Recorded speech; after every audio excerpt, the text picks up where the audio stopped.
자, 이 말씀 가운데 우리 13절 말씀 한번 다시 읽어보겠습니다. 13절 말씀 시작. 내게 능력 주시는 자 안에서 내가 모든 것을 할 수 있느니라. 아멘. 여러분 아멘이십니까? 모든 것을 하실 수 있으십니까? 이 말씀이 내가 성경 전체에서 제일 좋아하는 말씀이다 하시는 분 한번 손 한번 들어보세요. 여러분 꽤 많으시네. 이 말씀이 내가 제일 좋아하는 말씀이다. 자, 첫째는 아니라도 탑 5 안에 드는 말씀이다. 그러니까 제일 좋아하는 말씀 5구절 정도 뽑으면 그 안에는 들어간다 하시는 분 한번 손 한번 들어보세요. 뭐 이제 거의 다 드셨습니다. 그러니까 이 말씀 너무 좋으시죠? 얼마나 힘이 되고 용기가 되는 말씀입니까? 저처럼 비저너리들에게는 너무나도 가슴 뛰는 말씀이죠.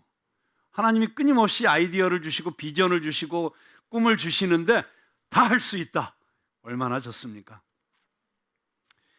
여러분, 예수 믿으면, 그리고 믿음으로 선포하면 모든 것을 할 수 있습니까? 정말이요? 그러면 예수 믿고 나서 지금까지 원하고 바라고 기도하던 모든 일들이 다 이루어졌습니까? 그건 아닌가요? 그러면 뭐가 잘못된 건가요? 이 말씀이 뻥이었나요? 믿음이 약해서였나요? 네. 자, 예수 믿고 나서 우리가 참 많은 걸 기도하고 원하고 또 믿음으로 선포도 했습니다. 그런데 우리가 시도했던 사업들이 다 성공했습니까? 자식들이 다 원하던 대학에 들어가 줬습니까? 들어주신 기도가 더 많아요? 안 들어주신 기도가 더 많아요?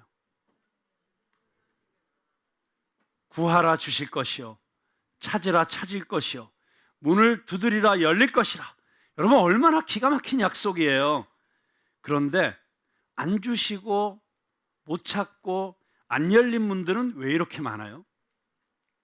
자, 이 13절 말씀이 어떤 의미에서 정말 낙심하고 절망 속에서 주저앉아 버릴 수밖에 없는 수많은 사람들에게 용기와 마음의 평안과 다시 시작할 수 있는 힘을 주는 말씀인 것은 너무 분명한데, 또 조금 더 깊이 생각해 보면 그런데 나는 왜 안 되지? 하나님이 나는 안 사랑하시나? 내 기도가 부족해서 안 들어주시나? 더 세게 기도해야 되나? 믿습니다 정도 갖고는 안 되고 믿습니다라고 기도를 해야 되나? 많은 고민과 좌절을 가져다 주는 그런 말씀이기도 합니다.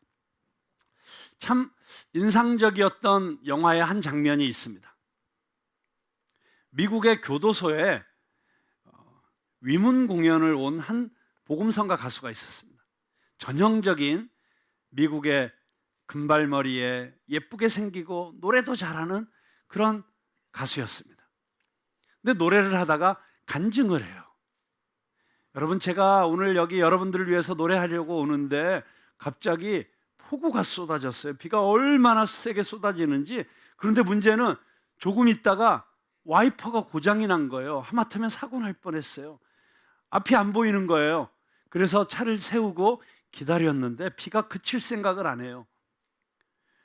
와이퍼가 고장난 채로는 도저히 올 수가 없고, 근데 시간은 점점 다가와서 여러분들하고 노래해야 될 약속 시간은 다가오고, 제가 밖으로 나갔어요. 그리고 와이퍼에다가 손을 얹고 기도했어요.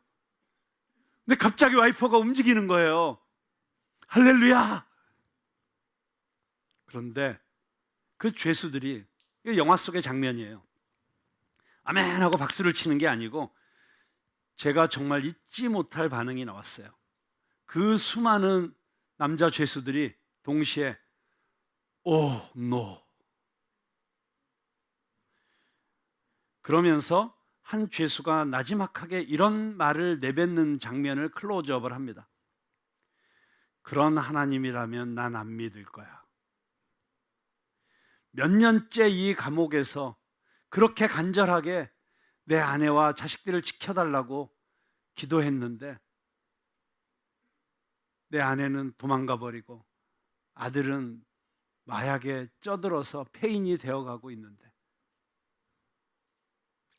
그런데 내 기도는 들은 척도 안 하시다가 와이퍼라니. 여러분, 그런데 그러면 성경이 거짓말을 하는 걸까요? 거짓으로 희망 고문을 하기 위해서 이런 말을 써놓은 걸까요? 도대체 내가 모든 것을 할 수 있다, 이 말씀의 진정한 의미는 무엇일까요? 사실 이 말씀은 어떤 의미에서는 아주 대표적인 한국 교회의 순교 귀절이다, 이렇게도 말할 수 있습니다. 이 말씀이 가진 진정한 의미가 가려지고 왜곡되어서 어쩌면 예수님께서 계속해서 우리에게 가르쳐 주시고자 했던 진정한 신앙의 길, 영성의 길을, 그래서 기독교를 하나님과 가까이 가는 종교에서 오히려 자기의 욕망을 채우는 종교로 바꾸어 버린 그런 말씀으로 쓰이기도 할 수 있다는 것입니다.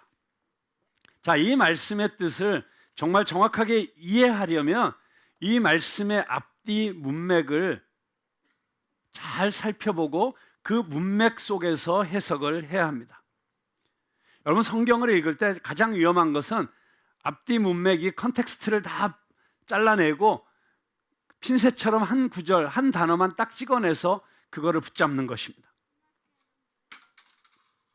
어떤 크리스천이 매일 성경을 읽는데 약간 점치듯이 성경을 읽는 거예요. 그래서 어떻게 성경을 읽냐면 아침에 딱 성경 앞에 가서 눈을 감고 성경을 딱 펼쳐요. 그리고는 손가락으로 딱 찍는 거예요. 그리고 딱 거기 있는 말씀이 오늘 나에게 주시는 말씀, 오늘의 말씀, 그리고 그 말씀을 붙잡고 그날 사는 거예요. 그런데 어느 날 딱 펼치고 딱 찍었는데 딱 보니까 유다가 목을 메어 죽으니라. 이런 말씀이 오늘의 말씀이면 안 되지, 하나님이 실수하셨나? 그리고 다시 또 눈 감고 딱 찍었는데 너도 가서 이와 같이 하여라. 삼세판이다, 이건 말도 안 돼. 그리고 다시 눈 감고 딱 찍었는데 거기 뭐라고 되어 있을까요? 어찌하여 지체하고 있느냐. 그래서 다시는 그렇게 성경을 안 본다는 전설적인 이야기가 있습니다만은, 여러분, 성경은 항상 문맥 속에서 봐야 된다는 사실을 꼭 잊지 마시고, 그래서 성경 통독이 필요한 것이고, 성경을 하루에 한 장씩 읽는 것이 필요한 것이고, 그리고 예를 들어 빌립보서 같은 성경은 한 절 한 절 읽기 전에 1장부터 4장까지를 한꺼번에, 이게 편지니까 편지를 부분 떼어서 읽는 사람이 어디 있어요? 처음부터 다 읽지. 그러니까 한번 다 읽은 다음에 그 다음에 한 절 한 절을 묵상하는 게 좋다. 이걸 염두에 두시면서 우리 13절 말씀 전에 10절부터 한번 다시 보도록 하겠습니다. 자, 내가 주 안에서 크게 기뻐함은 너희가 나를 생각하던 것이 이제 다시 싹이 나미니 너희가 또한 이를 위하여 생각은 하였으나 기회가 없었느니라. 자, 이게 무슨 얘기냐면 내가 주 안에서 크게 기뻐한다. 지금 바울이 굉장히 기뻐하고 있어요. 근데 왜 기뻐하느냐? 너희가 나를 생각하던 것이 이제 다시 싹이 나미니, 무슨 얘기냐면 전에 너희가 나를 생각하고 뭔가를 했는데 잠시 멈춰졌었는데 이제 다시 생각을 하고 다시 시작을 했으니까 내가 너무 기쁘다. 자, 그게 뭘까요? 이 뒤에 보면 너희가 또한 이를 위하여 생각은 하였으나 기회가 없었느니라. 자, 이렇게 나를 위해서 뭔가 하려고 생각은 했지만 너희가 기회가 없어서 못했잖아. 근데 이번 기회에 이렇게 다시 하게 되니까 너무 기뻐라고 한 것이죠. 뭘 했을까요? 네? 여러분, 자식들이 부모님에게 뭘 하면 제일 기뻐하실까요? 네? 부모님이 자식이 뭘 어떻게 해드리면 제일 기뻐해요? 네? 기도? 효도. 자, 효도의 구체적인 표현은 뭐죠? 사자성어 있잖아요. 계좌이체. 그러니까 그 사도 바울에게 지금 빌립보 성도들이 계좌이체를 한 거예요. 그러니까 바울이 너무 기쁜 거예요. 이제 뒤에 보면 그렇게 됐구나 하는 걸 이제 알게 돼요. 자, 그런데 11절에 보니까 내가 궁핍함으로 말하는 것이 아니니라 어떠한 형편에든지 나는 자족하기를 배웠노니. 자, 너희가 나에게 계좌이체를 하니까 내가 너무 기쁘다. 그런데 내가 궁핍해서 말하는 게 아니야. 내가 가난해서 이 얘기를 하는 게 아니고 내가 돈이 없어서 이 얘기를 하는 게 아니야. 나는 어떤 형편에든지 자족하기를 배운 사람이야. 무슨 얘기예요? 나는 가난할 수도 있고 부할 수도 있고 어떤 형편이든지 난 늘 만족해. 자, 12절에 그걸 구체적으로 설명하죠. 나는 비천에 처할 줄도 알고 풍부에 처할 줄도 알아. 모든 일, 곧 배부름과 배고픔과 풍부와 궁핍에도 처할 줄 아는 일체의 비결을 배웠노라. 나는 배고플 수도 있어. 먹을 게 없으면 배고프지 뭐. 그런데 또 정말 어떤 때는 최고의 음식이 진수성찬으로 차려진 난 그런 음식도 난 즐기면서 잘 먹을 수 있어. 여러분, 기독교는 고행주의가 아니에요. 하나님께서 주신 풍성한 기름지고 아름다운 인생의 축복들을 안 누리는 게 기독교의 미덕이 아니에요. 누려야 될 때는 누려야 되는 줄로 믿으시기 바랍니다. 그런데 그것만이 우리 인생의 전부가 아니고 목적이 아니죠. 때로는 어떤 경우에는 우리가 먹을 수 있지만 안 먹고 궁핍한 가운데서도 선교하러 갈 수도 있고, 그리고 오히려 내가 먹을 걸 남에게 나누어 줄 수도 있고, 그래서 때로는 나는 너무 내 힘으로는 얼마든지 잘 먹고 잘 살 수 있지만 오히려 검소하게 살 수도 있고, 이거 자유자재로 가능한 그게 기독교인 것이죠. 그래서 이렇게 얘기하고 있는 것입니다. 나는 비천에 처할 줄도 알고 풍부에 처할 줄도 알아. 모든 일, 곧 배부름과 배고픔과 풍부와 궁핍에도 처할 줄 아는 일체의 비결을 배웠노라. 자유. 그러면 자유가 느껴지지 않으십니까? 이런 경지에 가면 돈에 휘둘리지 않고, 돈 앞에 기죽지 않고, 돈 때문에 비굴하지 않고, 돈 때문에 죄짓지 않고, 돈 때문에 상처를 주고받지 않는, 여러분, 이게 사실은 13절의 뜻이에요.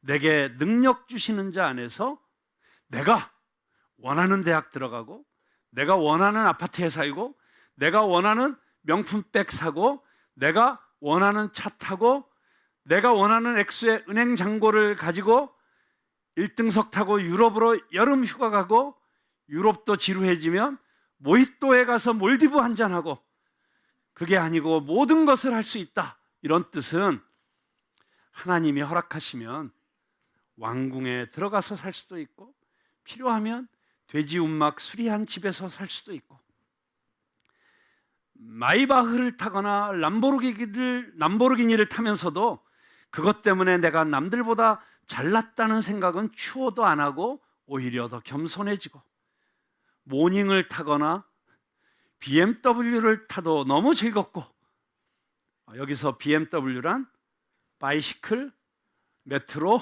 워킹을 뜻하는 것이죠. 여러분, 나의 본질이 아닌 그런 것들이 마치 나인 것처럼 착각하지 않고, 있어도 교만하지 않고, 없어도 주눅들거나 비굴해지지 않는 그런 자유함, 그게 모든 것을 할 수 있다는 뜻인 것입니다. 그게 왜 가능한가? 내게 능력 주시는 자 안에서, 내가 주님 안에 있기 때문에, 주님이 나의 전부이시기 때문에, 온 우주의 주인이신 하나님이 내 아버지이시기 때문에, 예수님 한 분이면 충분하기 때문에, 여호와는 나의 목자시니 내가 부족함이 없기 때문에, 여러분, 이 전제가 중요한 것입니다. 근데 이 전제가 이루어지지 않으면 뒤에 있는 말씀, 내가 모든 것을 할 수 있느니라, 이것은 정말 나의 욕망을 채우기 위해서 하나님의 팔을 비틀어 대려고 몸부림치는 그런 아우성에 불과할 수 있다는 것입니다. 다시 말씀드립니다. 내가 모든 것을 할 수 있다가 중요한 것이 아니라 내게 능력 주시는 자 안에 있다가 중요한 것입니다. 여러분, 이것은 예수님의 가르침 가운데서도 늘 반복되어서 말씀하시는 것입니다. 우리가 너무 좋아하는 또 다른 말씀이 있죠. 요한복음 15장에 있는 말씀. 무엇이든지 원하는 대로 구하라. 그리하면 이루리라. 요한복음 15장 7절 말씀이죠. 근데 여러분, 15장 7절의 절반만 제가 말씀드린 거예요. 무엇이든지 원하는 대로 구하라. 그래야 하면 이루리라. 이 말씀 전에 예수님이 뭐라고 말씀하세요? 너희가 내 안에 거하고 내 말이 너희 안에 거하면 무엇이든지 원하는 대로 구하라. 그리하면 이루리라.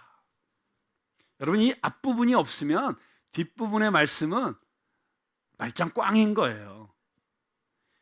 너희가 내 안에 거하고 내 말이 너희 안에 거하면, 다시 말하면 하나님과 하나 되고 예수 그리스도와 하나 되는 이 하나됨이 없이는 이 얘기가 전혀 다른 의미로 받아들여지고 쓰여질 수밖에 없다는 것입니다.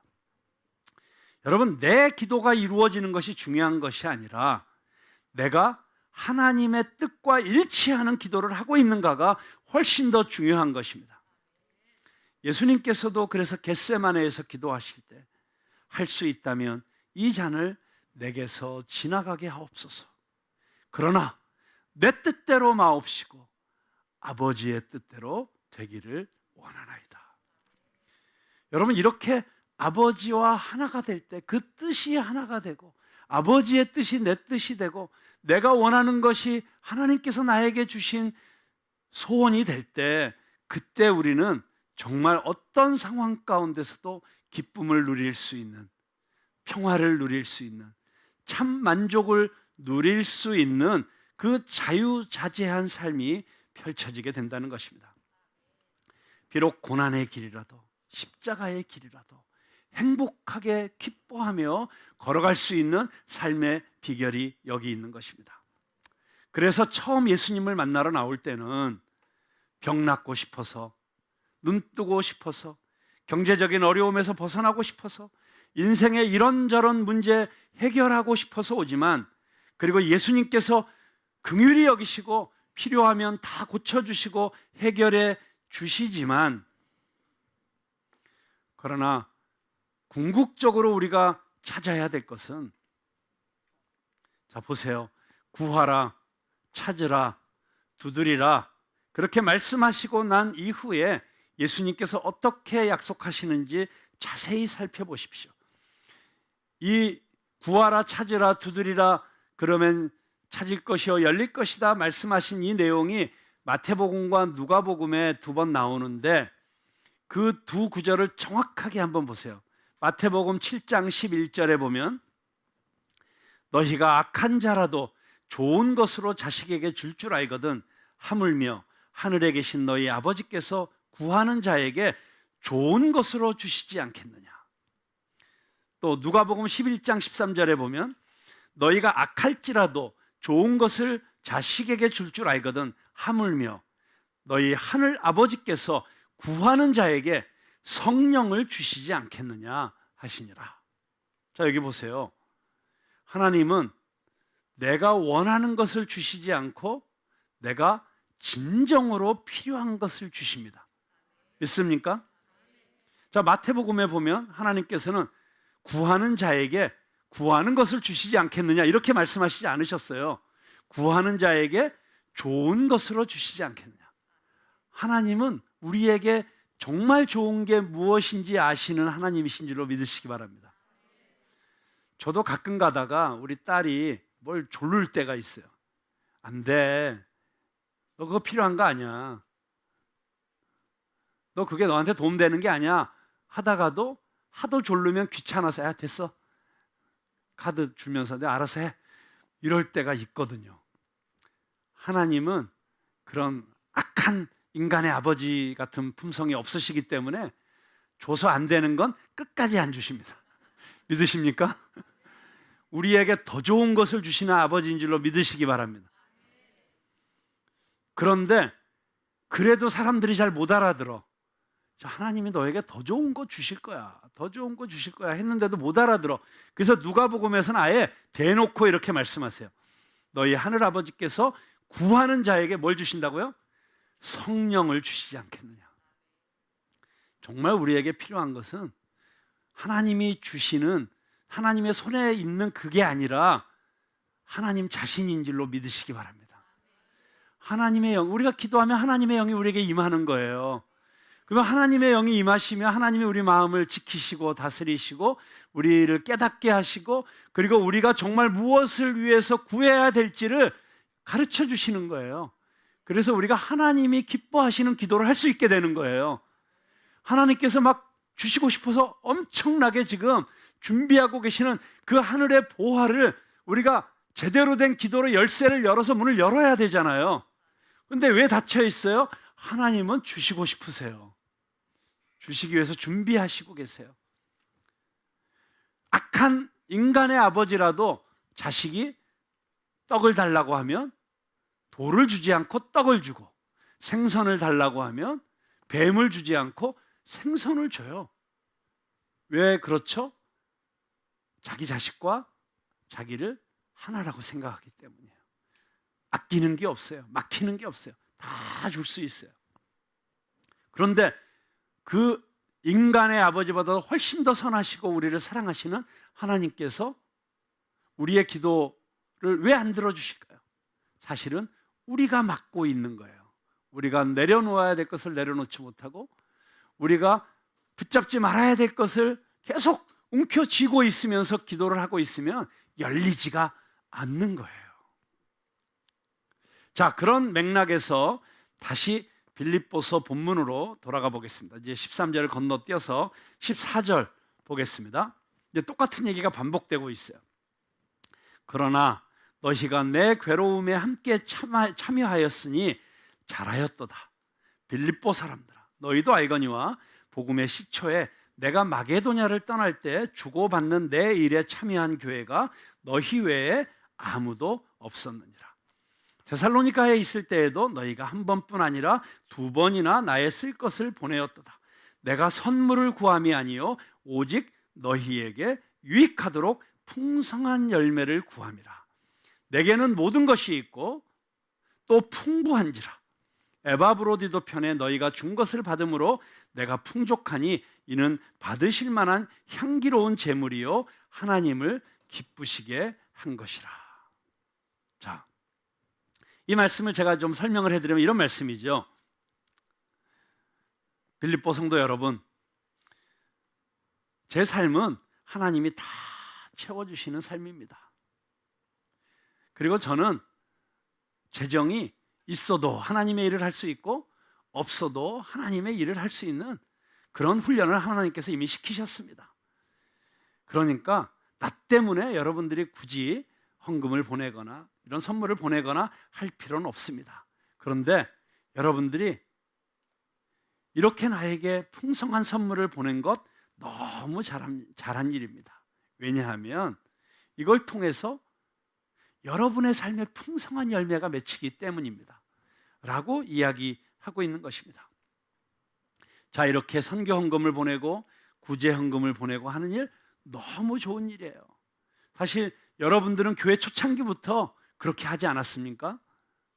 내가 마게도니아를 떠날 때 주고받는 나의 일에 참여한 교회가 여러분 교회밖에 없었잖아요.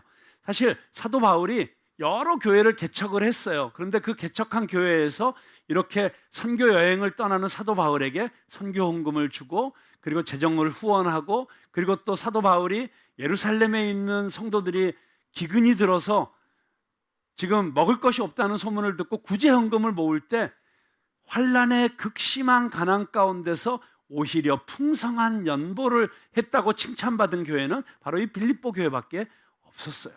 그러니까 이 빌립보 교회는 아주 정말 특별한 교회였던 것 같습니다.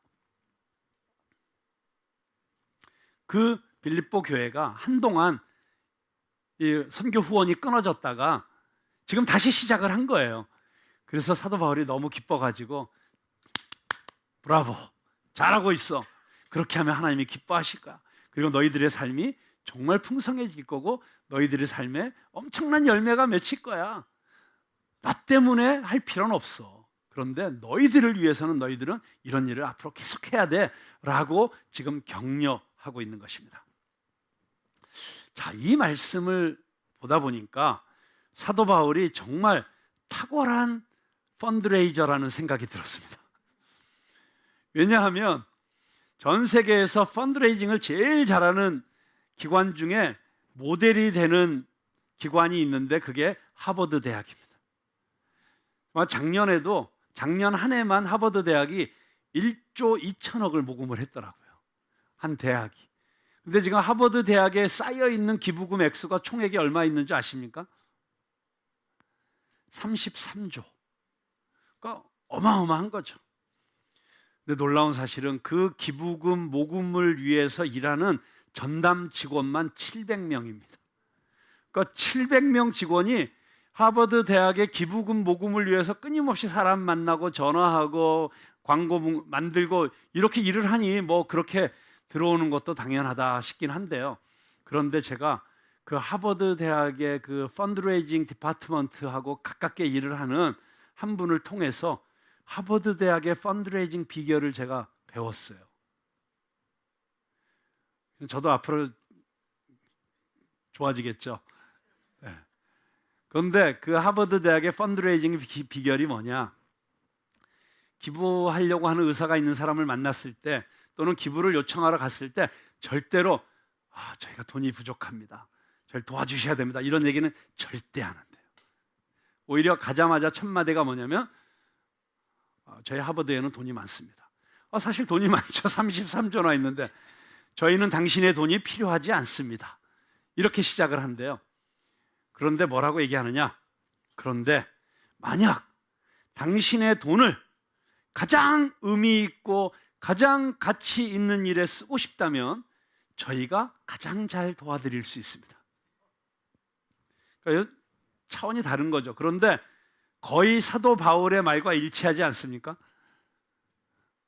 나는 모든 것이 풍족해, 그래서 나 때문에 보낼 필요는 없어. 그런데 너희들을 위해서 너희들이 일을 해야 돼 라고 하는 이 말이 너무 이 하버드 대학이 바울한테 배운 건지 아니면 바울은 하나님이 지혜를 주셔서 이렇게 하는 건지 모르겠으나 정말 이게 너무 맞는 말 같습니다.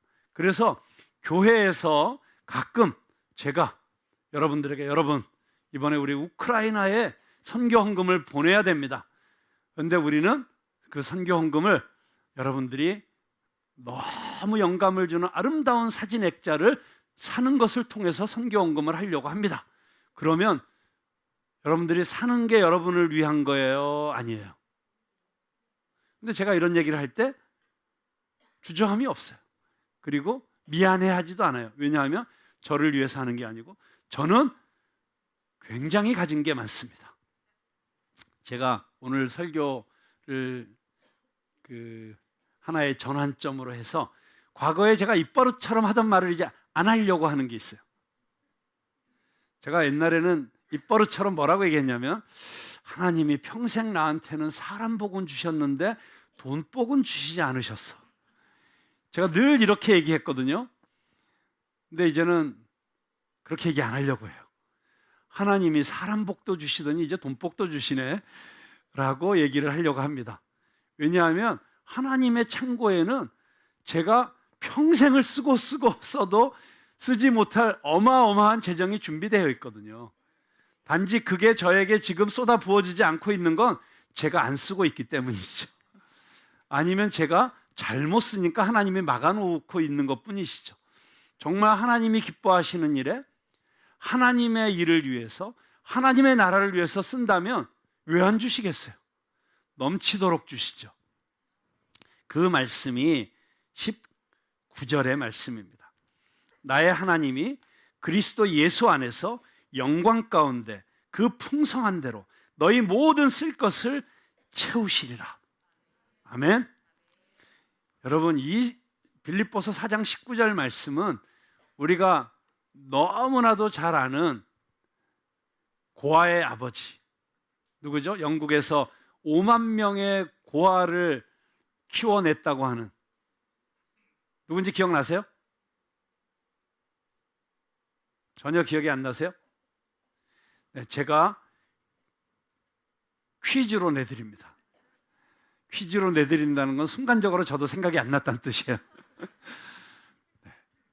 이 고아의 아버지가 이 빌립보서 4장 19절 말씀에 손가락을 얹고 기도를 했다는 거예요. 그래서 평생의 기도의 응답을 5만 번이 넘게 받았다는 거예요. 정말 기적 같은 일들이 늘 일어났잖아요. 가령 고아원에 어느 날 빵이 다 떨어졌어요. 먹을 게 없어. 그런데 아이들에게 다 자기 접시 가지고 식탁에 앉으라고, 그래서 빈 접시를 놔두고, 그리고 숟가락 포크 놔두고, 그리고 하나님께 감사 기도를 드린 거예요. 하나님, 일용할 양식을 주셔서 감사합니다. 근데 그 기도가 끝나기도 전에 갑자기 고아원 앞으로 트럭 하나가 들어와요. 빵과 식료품을 가득 실은 트럭이 들어온 거예요. 이게 어떤 일이나 했더니 이 트럭이 이웃 도시로 배달을 가던 트럭이었는데 폭우로 다리가 끊어져 가지고 갈 수가 없게 되니까 식료품을 그냥 놔두면 썩으니까 이거를 고아원에다 갖다 줘야겠다. 그렇게 트럭 운전사가 알아서 생각하고 가져온 거예요. 근데 어쩜 하필이면 딱 그 식사 시간하고 그 기도 시간하고 딱 맞았을까요? 여러분, 이게 우연일까요? 그 케임브리지 대학의 식당에 가보면 이런 문구가 써 있다고 그래요. 기도가 그치면 우연도 그치고 만다. 여러분, 기도하는 사람에게는, 정말 하나님의 뜻 가운데 있는 사람에게는 이런 일들이 우연처럼 일어나는 것이죠. 근데 그 우연을 가장하고 찾아오는 하나님의 손길을 느끼는 사람은 행복한 사람입니다. 우리 평생에 그런 일들이 차고 넘칠 수 있게 되기를 주님의 이름으로 축원합니다. 자, 이제 말씀을 마치려고 합니다. 어떻게 기뻐하며 살 수 있는가? 기쁨의 서신인 이 빌립보서에서 그 비결을 배우는 이 세 번째 설교를 마치면서 어쩌면 우리 인생에서 가장 기쁨을 빼앗아가는 존재, 뭘까요? 우리 인생에서 가장 기쁨을 빼앗아가는 존재, 어떤 사람에게는 그게 자식 새끼일 수도 있겠고, 어떤 사람에게는 한 침대에서 자는 사람일 수도 있겠고, 뭐 별의별 상황이 있을 수 있겠죠. 그런데 제가 그 최근에 이 대한민국의 온갖 사연을 안고 지지고 볶다가 이게 끝이라고 생각한 사람들이 그래도 끝내기 전에 마지막으로 가보자라고 하는 사람들이 몰려드는 교회가 하나 있어요. 그 우리들 교회라는 교회가 있는데 그 교회 담임 목사님하고 만나서 처음엔 한 30분 뵈러 갔다가 그날 한 5시간을 얘기를 했어요. 근데 그 목사님이 그러시는 거예요. 목사님, 제가 부부 문제, 자식 문제, 고부간의 갈등, 회사 직원하고 갈등, 다 이렇게 만나보니까 결론은 돈입니다. 결국은 다 돈 문제더라고요. 라고 하시는데 상당히 일리가 있다라는 생각이 들기는 했습니다. 돈이죠, 돈. 그놈의 돈. 근데 프랜시스 베이컨이라고 하는 분이 이런 얘기를 했어요. 돈은 최선의 종이요 최악의 주인이다. 생각할수록 기가 막힌 말이에요. 돈을 최선의 종으로 부리지 못하면 최악의 주인이 되어서 나를 지배하고 나를 망가뜨린다고 하는 것입니다. 그래서 이 돈의 문제를 해결하지 못하면 참된 기쁨을 누리면서 살 수가 없다. 오늘 이 빌립보서에서 사도 바울의 고백을 통해서 우리가 배우는 모습은 무엇입니까? 족한 줄로 알고 부한데도 가난한데도 처할 줄 아는 이 일체의 비결을 배우는 것이 돈으로부터 자유로워지고, 돈이 우리를 괴롭히지 않고 돈 때문에 상처받지 않고 오히려 돈으로 인해서 풍성한 기쁨을 누리면서 살아갈 수 있는 비결이 된다. 칼릴 지브란이라는 분도 이런 얘기를 했는데 한번 귀담아 들어보시기 바랍니다. 돈은 현악기와 같다. 그것을 적절히 사용할 줄 모르는 사람은 불협화음을 듣게 된다. 돈은 사랑과 같다. 이것을 잘 베풀려 하지 않는 이들을 천천히 그리고 고통스럽게 죽인다. 반면에 타인에게 이것을 베푸는 이들에게는 생명을 준다. 사도 바울이 빌립보 성도들에게 바랬던 것은 그들이 하나님의 나라를 위해서, 이웃들을 위해서, 사람을 살리는 일을 위해서, 교회를 세우는 일을 위해서 나누고 베풀고 힘을 줄 아는 그런 기쁨을 배우기 원했던 것입니다. 왜냐하면 그렇게 돈을 쓸 줄 아는 사람들에게 주시는 그 하나님의 축복이 무엇인지를 사도 바울은 그 인생을 통해서 너무나도 경험했기 때문이죠. 결국은 내가 원하는 대로 이루어지지 않아서가 문제가 아니라 내가 하나님과 하나 되지 못하고 있는 것이 문제인 것이죠. 무엇이든지 속성이 같을 때 서로 통하는 법입니다. 기도도 마찬가지입니다. 기도를 통해서 우리는 하나님으로부터 내가 원하는 것을 어떻게 해서든지 받아내려고 하는 것이 아니라 오히려 나의 모든 집착, 애착을 내려놓고 오히려 하나님께 모든 것을 맡길 수 있게 될 때에 하나님과 통하게 되는 것이죠. 그렇게 되면 우리가 오히려 구하는 것보다 훨씬 더 놀라운 일들을 보게 될 것입니다. 우리가 감히 상상하지 못하는 일들이 우리 인생에 일어나기 시작할 것입니다.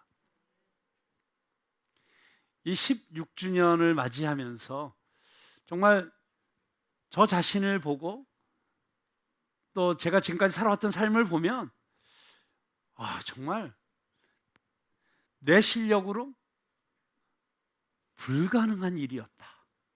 하나님이 내 인생 가운데 주셨던 그 축복, 그리고 지금 하나님께서 지금 부어주시고 있는 이 놀라운 이 푸른 나무 교회를 통해서 하시는 일들, 또 프레이즈 게더링을 통해서 주님께서 이 시대에 이루어가는 일들, 또 국제 푸른 나무를 통해서 이 북한의 장애인들을 돕고 또 북한의 이 장애인 올림픽 선수단을 런던과 리우 올림픽에 출전시키고 하는 일들, 뭐 지금 우크라이나를 돕는 일들, 울진 산불 피해 지역의 이재민들을 돕는 일들 비롯하여 문화선교의 영역에서 이렇게 하나님이 이런 아름다운 공간을 이제는 전적으로 복음을 위해서 사용할 수 있는 이런 은혜를 주신 일들, 이게 도대체 어떻게 가능했겠는가? 정말 지금까지도 감히 내 실력으로, 내 노력으로, 내 힘으로는 상상도 할 수 없는 일들을, 그리고 상상도 할 수 없는 이런 성도들을 하나님께서 이렇게 모아주시고 이 뒤에 플랜카드에 적혀있는 저런 놀라운 하나님의 사람들을 교회 리더로 세울 수 있게 되고, 이런 모든 일들은 이건 기적이다, 그렇게 생각을 합니다. 저에게는 이 자리에 계신 여러분 한 분 한 분이 기적이십니다. 믿으십니까? 괜히 입 바른 소리 하는 것 같아요? 정말입니다. 우리 저를 대신해서 자기 옆에 있는 분들에게 이렇게 고백해 주시겠습니다. 당신이 저의 기적입니다.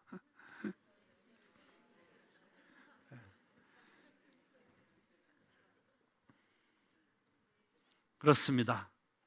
그래서 우리는 이제 사도 바울처럼 내가 나에게 능력 주시는 자 안에서 능치 못할 일이 없다, 이 말씀의 진정한 뜻을 깨닫고 이 말씀이 우리 삶에 다시금 모토가 되어서 내가 하나님 안에 있을 때, 하나님의 말씀이 내 안에 있을 때, 그리고 내가 진정으로 하나님이 기뻐하시는 길을 따라가고 걸어갈 때, 내가 참으로 예수 그리스도의 제자로서 이 땅에서 빛과 소금이 되는 그 삶을 살아가고자 할 때 내게 능치 못할 일이 없다, 그렇게 선언하면서 그 길을 따라갈 수 있는 저와 여러분이 되시기를 바라고, 또 우리 푸른나무 교회가 되기를 바랍니다.